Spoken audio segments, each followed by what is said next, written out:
fasciitis is how I lost my leg. It's been 2 years this coming January since I had the surgery.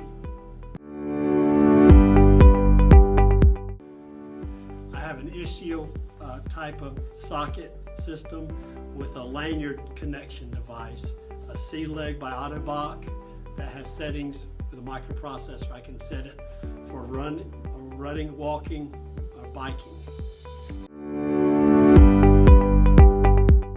So donning of the liner, it's very important that you push the liner completely out as to get a good fit over your residual limb. There's also a little ring at the end of this for a lanyard system, and you want that to be parallel to your leg as far as where it's coming through in the socket. So that's pretty good there.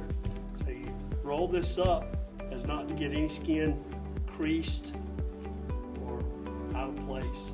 And the liner goes all the way up to where the actual socket will end. Next thing is the sock, depending on how many layers of socks you have. I'm in transition of getting a new socket, so I'm transitioning between anywhere from 5 millimeters of sock to 8 millimeters in a day. So we take the sock and we roll it up, keeping everything smooth. It's got a hole in the end of it where you put your strap from your lanyard system. Pull it in, making sure the sock is all smooth, just like you would if you're putting your shoe on with the sock. You don't want any creases, anything like that, because that can create a friction or rubbing area.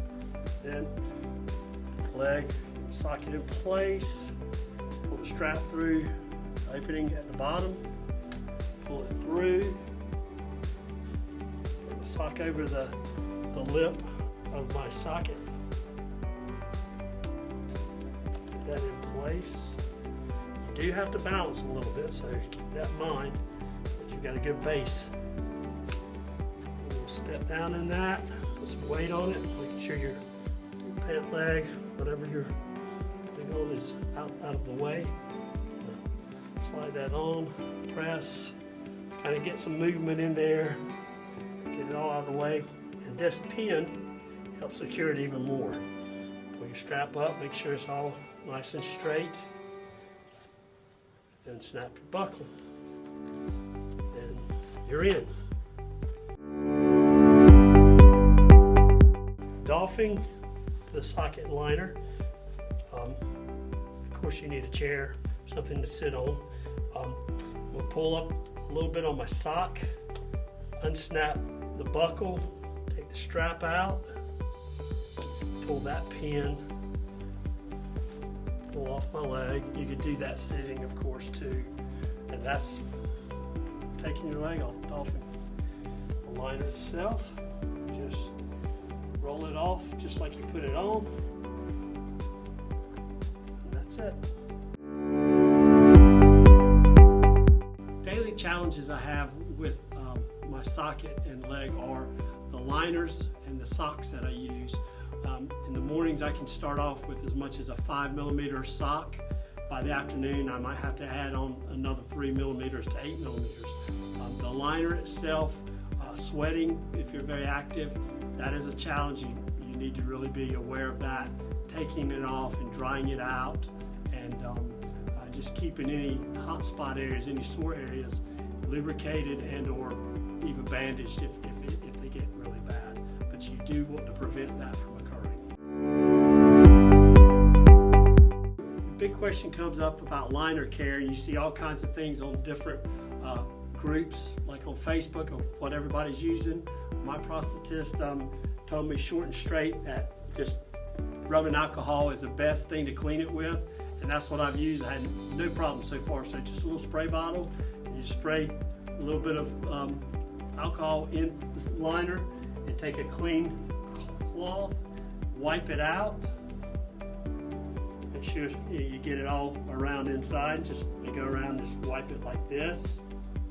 Make sure I get it kind of smooth out everywhere. And then what I've found is I just put it on a paper towel rod holder and let it dry just like that. And so that's how I care for it. and it seems to work very well for me.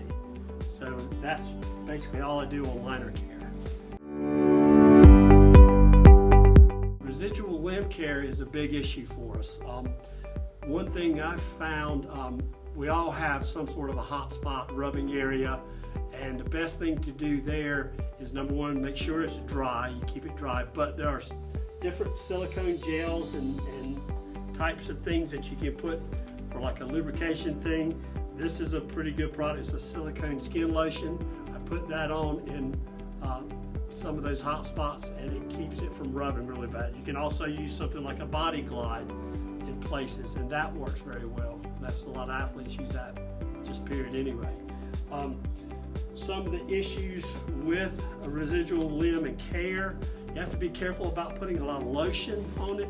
If you're going to put lotion like for dry skin and whatnot, you need to do that at night, and you need to make sure it's absorbed into your skin.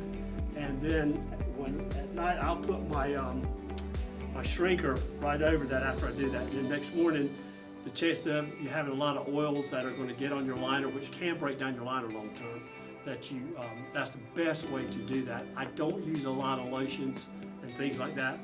By keeping my liners clean and just normal hygiene care, I don't feel like I have a lot of issues.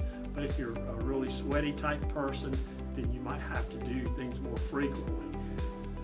The other situation we have, all of us get our hot spots and little wear rub areas. And in fact, I have some of those.